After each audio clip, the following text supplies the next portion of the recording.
하나님의 말씀 창세기 1장입니다. 1장 26절에서 29절까지 말씀. 한 절을 이렇게 길어서 나누었습니다. 그래서 제가 앞부분 읽으면 성도님들이 같은 그 한 절의 뒷부분을 읽을 수 있도록 색깔로 표기했습니다. 제가 하얀색 글씨로 된 말씀을 먼저 읽겠습니다.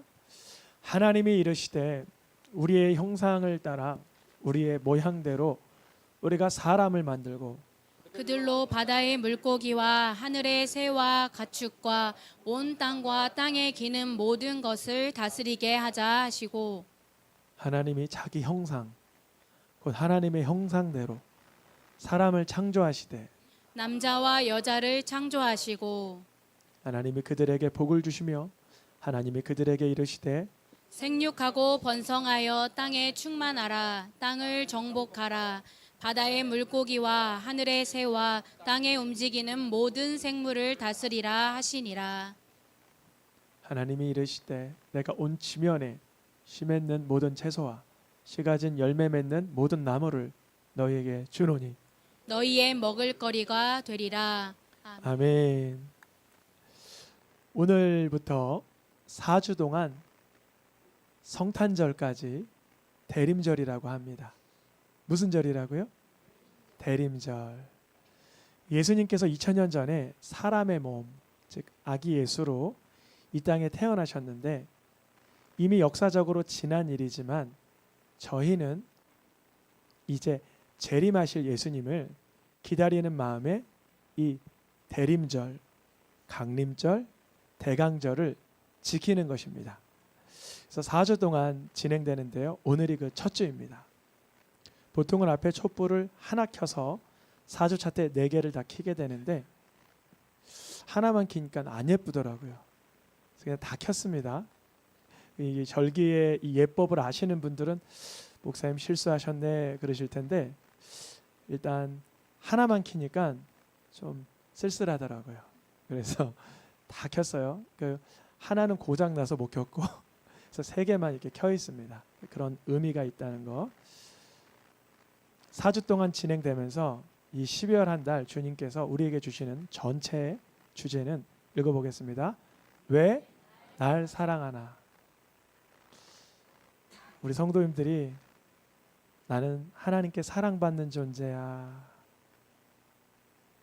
이 확신이 날마다 부풀어지길 축복합니다. 근데 우린 때로는 이런 생각 들을 때 있잖아요. 나 같은 존재가 뭐 볼 게 있다고. 내가 날 봐도 형편없는데. 이럴 때 혹시 없으세요? 간혹 생겨요.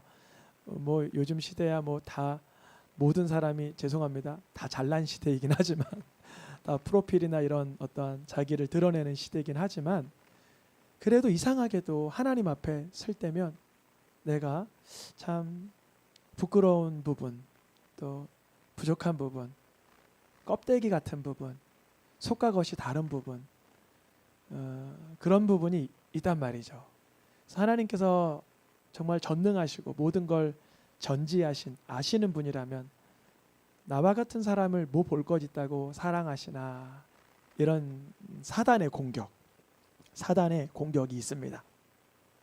그때 하나님이 나를 사랑하셔라는 담대한 선언, 선포를 입술로 이 공중을 채우시길 축복합니다. 공간은 가구나 물질이 채우는 게 아니라 영이 말로 채우는 것입니다. 이 공간을 채우셔야 돼요.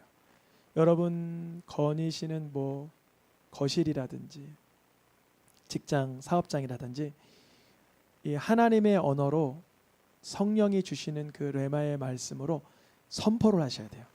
그 공간이 진동이 돼요. 이거는 물리적으로도 검증이 되는 거예요.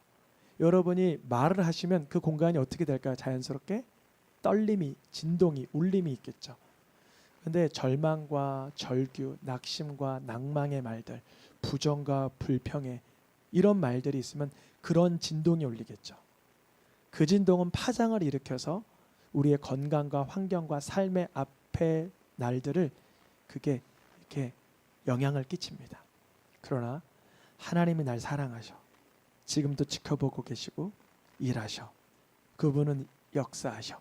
선포하는 그 말이 우리의 공간을, 환경을, 삶의 앞날을 하나님의 기적으로 일으키시는 줄 믿습니다.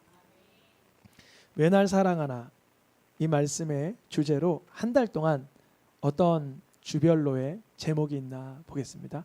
첫째, 제가 질문을 하면 주일에 제목을 답변으로 쓰시면 되겠습니다. 왜 날 사랑하나? 맞아요. 창조하셨기에.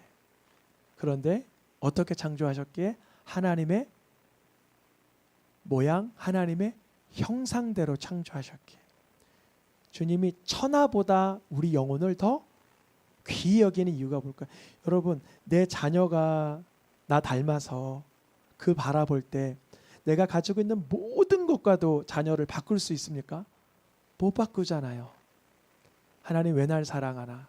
하나님의 형상으로 만들고 창조하고 그 형상대로 나를 지으셨기 때문에. 그럼 거울 바라볼 때마다 얼굴에 뾰루지가 나더라도 아이 왜 이런 게 났어 그러지 마시고 주님이 창조하셨네 그러시길 축복합니다. 주님이 왜 창조하셨을까? 아, 금식하라 그러시는구나. 아, 하나님께 찬양하라 그러구나.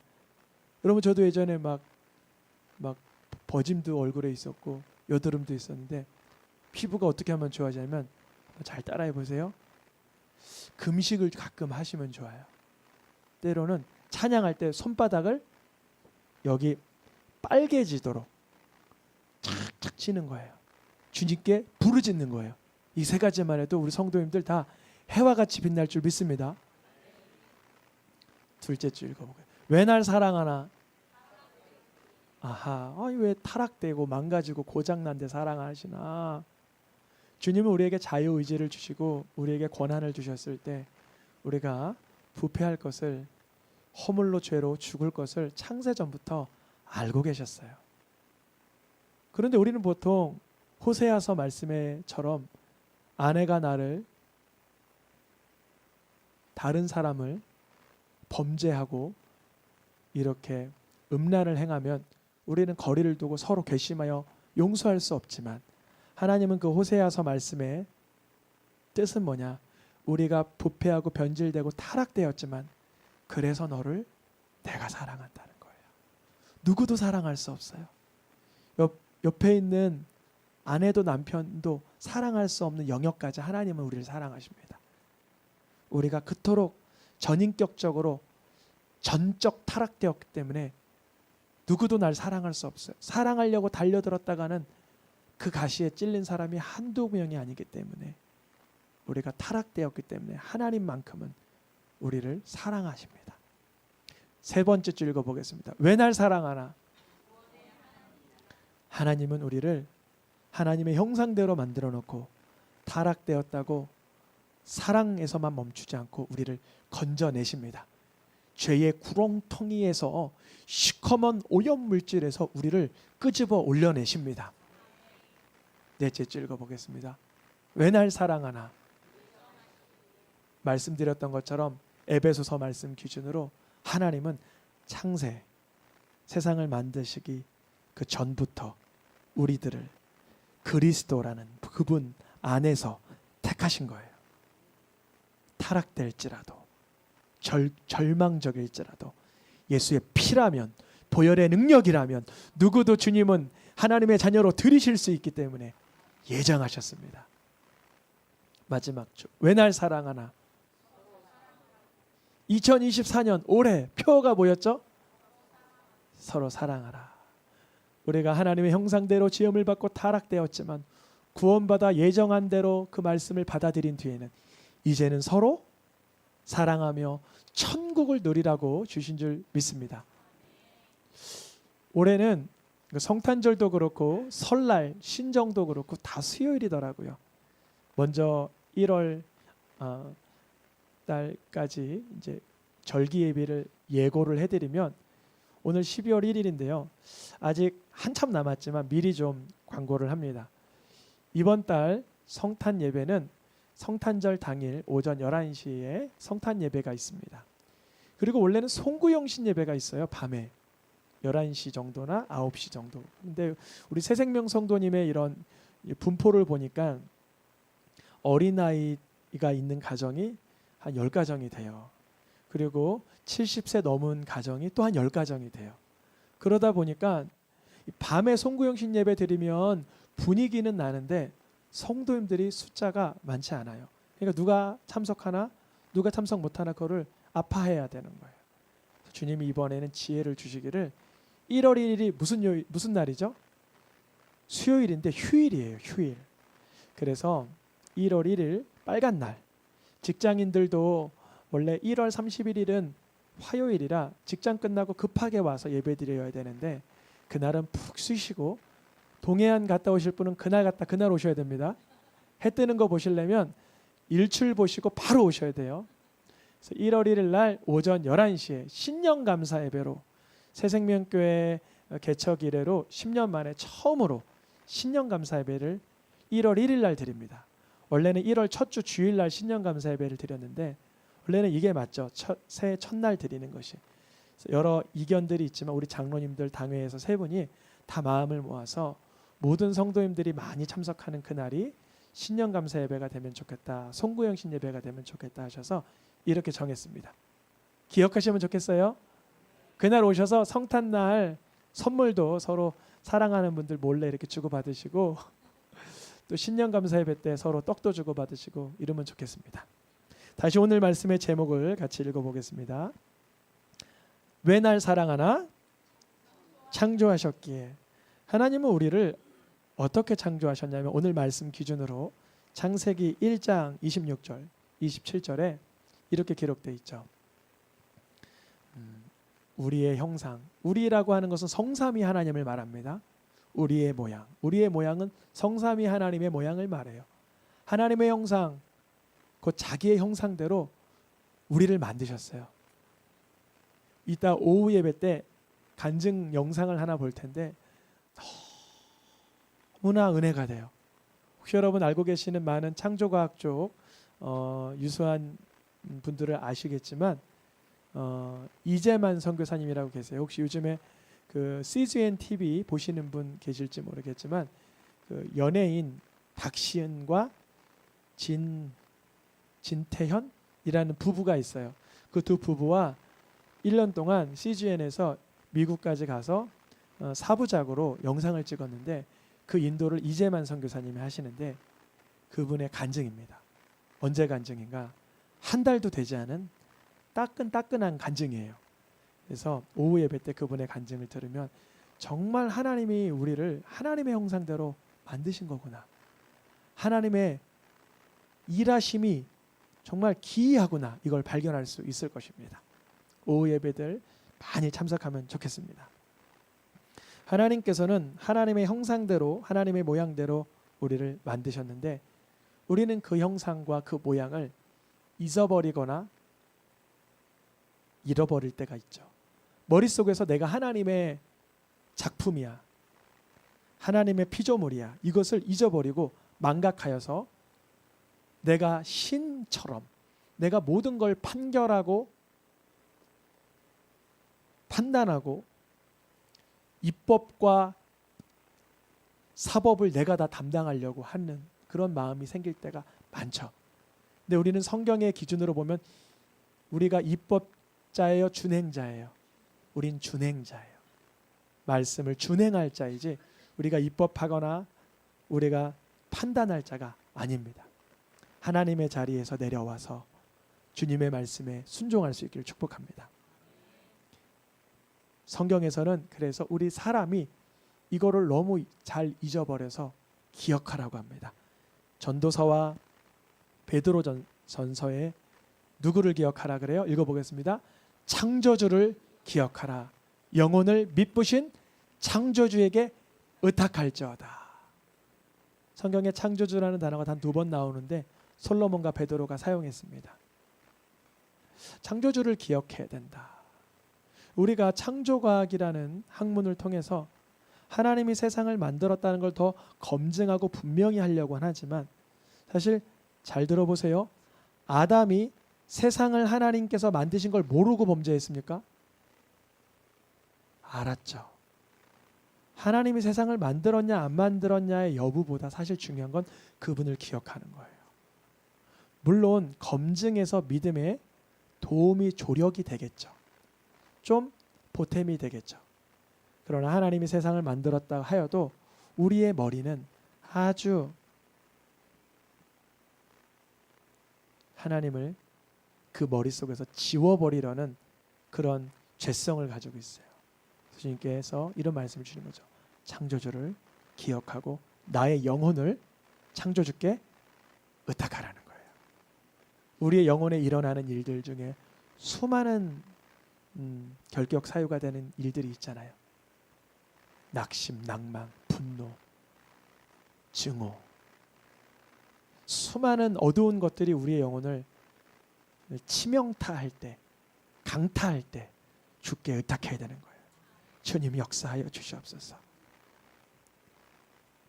성경에서는 하나님의 형상대로 하나님의 모양대로 지음을 받았으니까 그것을 기억하고 그 말씀에 붙들리라는 말씀이 야고보 사도 그리고 창세기에도 여러 번 더 증거되고 있죠.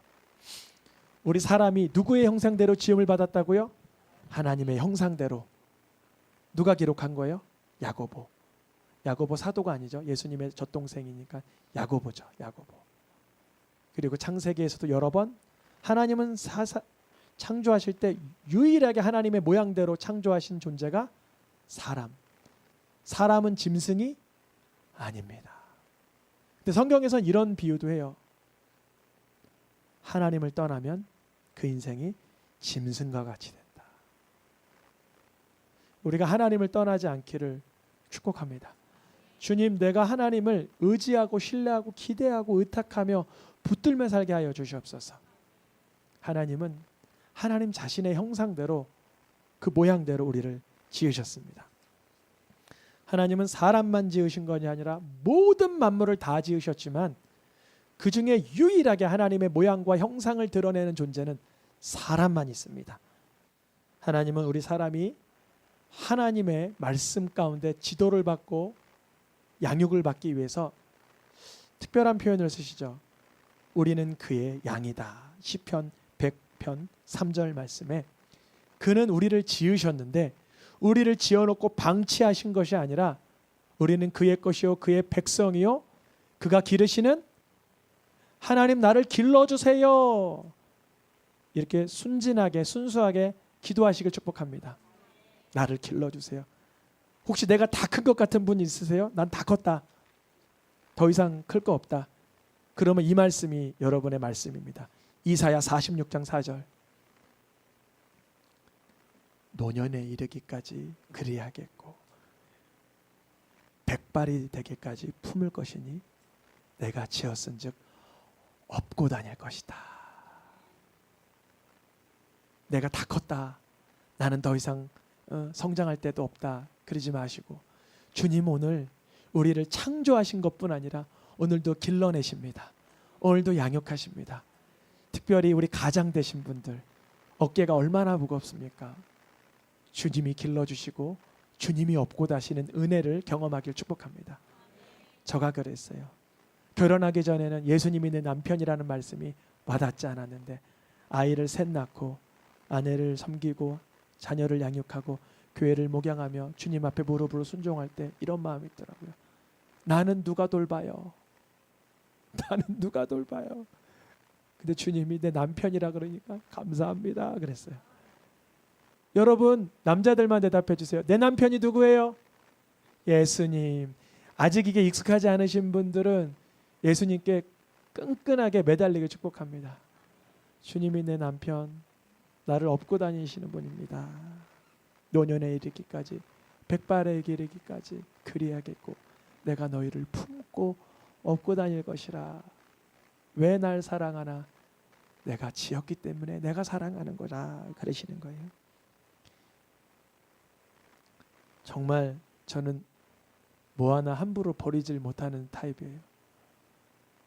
여기 이사 온 지가 5년 됐고 전에 있던 예배당이 6개월 쓰고 그 전에 예배당이 5년 돼가지고 이제 10년이 좀 넘어가는데, 그동안 우리 외부에서 양재동의 온무리교회 장로님 권사님이 해주시던 모든 트리 재료들 하나도 안 버렸어요.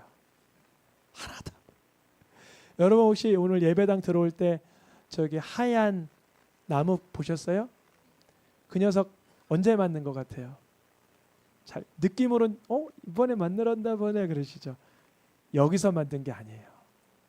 고매동에서 만든 것도 아니에요. 그 고매동 아래 예배당에서 만든 거. 몇 년 된 거예요? 최소한 7년에서 8년 됐어요. 그걸 못 버려요. 왜냐하면 어떻게 하면 쓰임 받아야 되니까. 주님은 우리를 그 이상 못 버려요. 안 버리세요. 우리를 저렇게 특별하게 번쩍번쩍 티가 나게 쓰일 줄 믿습니다. 깨진 도자기를 우리 어떤 성도님이 사진을 저에게 보여주셨을 때 되게 감동을 많이 받아요. 깨진 도자기가 명품 장인에게 붙들리면 도자기 값이 100만 원짜리가 1억이 되는 거예요. 도자기가 깨졌어요. 근데 도자기랑 도자기 그 간격에 선에 뭘 넣냐면 금박을 매겨버렸어요. 금도자기가 돼버리는 거예요. 내 인생이 깨졌다 여기시는 분 걱정 마세요. 주님이 금칠해 주십니다. 금은 뭐냐? 예수 그리스도의 보혈입니다. 내가 넘어졌던 상처에서 오히려 딱지가 붙고 그곳에 연고를 바르며 깨닫는 거죠. 다른 사람도 나처럼 아프겠다. 그 사람을 위한 연고가 내가 되어주는 거예요. 주님 우리를 창조하셨기에 노년의 백발이 되기까지 끝까지 품고 계시는 줄 믿습니다. 서로 바라보며 인사하겠습니다. 노년의 백발이 되기까지 주님 품에 업히시길 축복합니다.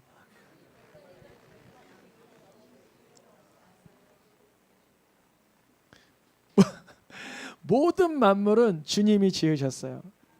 요한계시록 마지막 말씀 보니까 4장 11절에 모든 것은 만물은 주님이 지으셨기 때문에 만물은 오늘날 주의 뜻대로 있는 것이다. 여쭤봅니다. 오직 주의 뜻대로 있지 않은 건 누굴까요? 나. 남편을 공경하라. 혹시 일주일 안에 남편 한 번이라도 째려보신 분? 한 번 째려보신 분? 그러면 그건 공경한 거에서 벗어난 거예요. 내 아내를 내 몸처럼 사랑하라. 혹시 아내가 해달라는 거 귀찮다고 못 해주신 분? 그런 말씀을 벗어난 거예요. 주님은 뭐라 그러셨어요? 남편들아, 내 아내를 위하여 예수님이 교회를 위하여 자기 생명을 주신 것처럼 뭐하라 그래요? 사랑하라. 저도 보니까 때로는 못하겠더라고요. 때로는 못할 때가 있어요. 귀찮을 때도 있고 막 뿔이 날 때도 있어요. 자존심이 올라올 때도 있어요. 여러분 말씀, 주의 뜻대로 만물이 있는 것처럼 우리 성도님들도 그 뜻 가운데 있기를 축복합니다. 서로를 바라보면서 주의 뜻대로 살겠습니다. 이렇게 하지 마세요. 주의 뜻대로 살겠습니다. 이렇게 하지 말는 거 아니에요. 나를 바라보면서 주의 뜻대로 살겠습니다. 여보, 내가 그동안 주의 뜻대로 못 살았죠. 회개하시면 돼요. 오로지 사람만 주의 뜻을 벗어나며 살아 주님이 아파하시죠. 모든 사람 어떤 누구도 주의 뜻을 안 벗어난 사람이 없어요. 로마서 말씀에 이렇게 기록되어 있죠. 3장 23절에 우리 뻘건 글씀 읽어보겠습니다. 모든 사람이 죄를 범하였음에 의인은 세상에 없기 때문이다. 물론 옆에 보면 우리 성도님들 다 너무 젠틀해 보이시고 부티도 나시고 덕스러워 보시고 다 아름답고 멋지세요. 그런데 이 속에 하나님의 말씀을 조명하는 순간 우리가 그 말씀의 규모에서 벗어난 게 얼마나 많은지 성경에선 이렇게 기록하죠. 모든 사람이 죄를 범하였다. 물론 선을 행하는 사람이 있다. 솔로몬이 보니까 전도서에 선을 행하는 사람이 있다. 근데요, 전혀 죄를 범하지 않는 사람은 없더라. 이걸 발견하는 거예요. 근데 그 발견을 어디서 해야 되냐면 나에게서 해야 되는 거예요. 나에게서. 왜냐하면 주님은 로마서 5장 20절 말씀에 이런 말씀을 주세요. 율법이 들어온 건 모세오경을 주신 이유는 목적이 뭐예요? 목적이 범죄를 이상하다. 율법을 지키라고 주신 줄 알았는데 맞아요. 지켜야 돼요. 근데요. 율법 613개의 조항을 주신 이유는 우리의 범죄를 더 도드라지게 하기 위함이다. 이해하셨어요? 우리가 율법 없으면 남편들아 아내를 위하여 사랑하기를 그리스도께서 교회를 위하여 자기 몸을 주신 것 같이 하라라는 말씀이 없었다면 나 정도만 사랑하라 그래요. 제가 아는 어떤 목사님이 아내에게 이랬대요. 사모님이 너무 힘들어해서 내가 뭐 술을 먹어 담배를 펴 도박을 해 어디 뭐 유흥주점을 가 뭐 게임을 해 뭘 하는 내가 뭘 못했다고 당신 사랑 못한다는 거야? 그래요. 사랑하는 것 같아요? 사랑 안 하는 것 같아요? 야 죄송합니다. 그런 남편이랑 살기 힘들 거예요. 물론 술 안 먹어요. 담배도 안 펴요. 뭐 도박도 안 해요. 근데 사랑을 해달라는 거예요. 사랑. 존중을 해달라는 거예요. 율법이 들어오는 건 뭐냐면 죄를 못 깨닫는 우리들에게 죄를 깨닫게 하기 위하여 주신 거예요. 만일 아닌데요. 나는 죄 별로 없어. 요즘 내가 성령 충만하고 금식하고 한 번도 죄를 범한 적이 없어요. 라고 하는 사람이 있다면 이유는 말씀이 속에 있지 않아서 그러는 거예요. 말씀이 속에 있는 순간 범죄하지 아니하였다라는 말을 못하게 되는 거예요. 늘 대화 가운데 나를 저자세로 낮출 수 있는 은혜가 들어가는 거예요.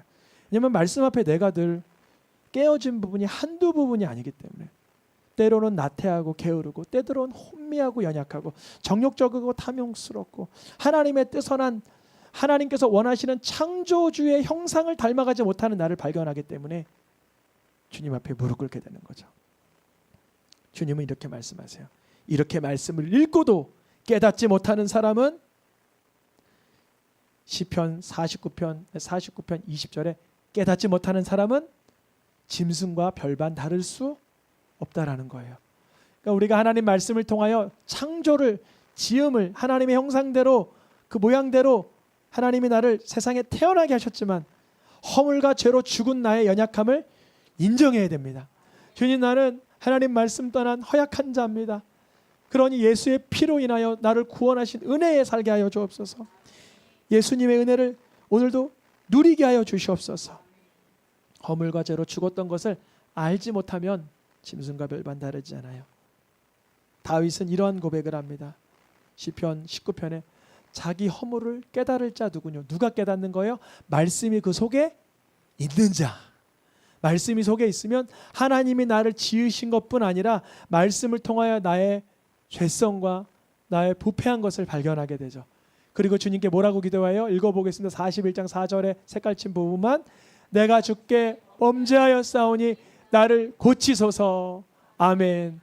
우리가 하나님의 형상 하나님의 모양대로 지음을 받았지만 사실 내면에 고장난 부분이 상당합니다. 그러니 그때마다 주님 내 말씀에 나를 비춰주니 하나님 레마의 말씀에 내 심령을 비춰보니 내가 허물을 깨달았습니다. 나를 고쳐주시옵소서. 그러면 주님은 드디어 두 번째 창조를 하십니다. 주님은 우리를 몇 번 창조하신다고요? 두 번 창조해요. 한 번은 엄마 뱃속에서 잉태되어서 응애응애하면서 세상에 태어나는 게 첫 번째 창조라면 거듭나는 창조. 그 창조는 목적이 있어요. 로마서 8장 29절 말씀 그 아들의 형상을 본받게 하기 위하여 미리 정하셨으니 우리가 태어날 때부터 아들의 형상 그 아들은 누구냐면 예수 그리스도입니다. 우리가 하나님의 형상 하나님의 모양대로 지음을 받았지만 사실 우리는 하나님 닮은 구석이 별로 없을 때가 많아요. 신체는 주님의 모양대로 분석되는지 몰라도 짐승처럼 죄를 깨닫지 못하고 살면 사실 원숭이가 내 조상 아니야 이러며 살 때 없었습니까? 주님 예수님의 형상을 따라 살게 하여 주시옵소서. 내가 죄지은 연약한 죄인이지만 부패한 자지만 그 예수님이 날 위해 십자가에서 죽으신 것처럼 이제 나도 예수님 따라 살게 하여 주옵소서. 그러면 내 삶에 큰형님이 누가 되시는 거예요? 예수님. 그가 누구? 예수 그리스도께서 많은 인생들의 누가 되는 거예요? 맏아들이 되시는 거예요. 이제 주님은 우리에게 창조하셨기에 사랑하신 그 이유를 그 비밀을 드러내시는데 오늘의 마지막 말씀 우리의 삶은 우리의 내면 세계와 삶의 모든 일상이 파란 글씨 말고 보겠습니다. 그리스도의 형상을 이루기까지 수고하노니 그는 보이지 아니하는 하나님의 형상이시요 그리스도는 하나님의 형상이니라. 우리를 하나님의 모양, 하나님의 형상대로 지으신 그분이 우리를 어떻게 회복시키세요? 예수 그리스도를 바라볼 때 두 번째 창조 작업을 완성해 주시는 줄 믿습니다. 우리가 예수님의 형상으로 닮아가기 위해서 늘 요한복음 1장 말씀에 그 이름을 믿는 자, 우리가 하나님의 창조물을 넘어서 하나님의 자녀된 권세를 누리시길 축복합니다. 하나님의 지음을 받은 피조물에서 하나님의 자녀된 권세를 누리시길 축복합니다. 시간 찬양하며 기도하겠습니다.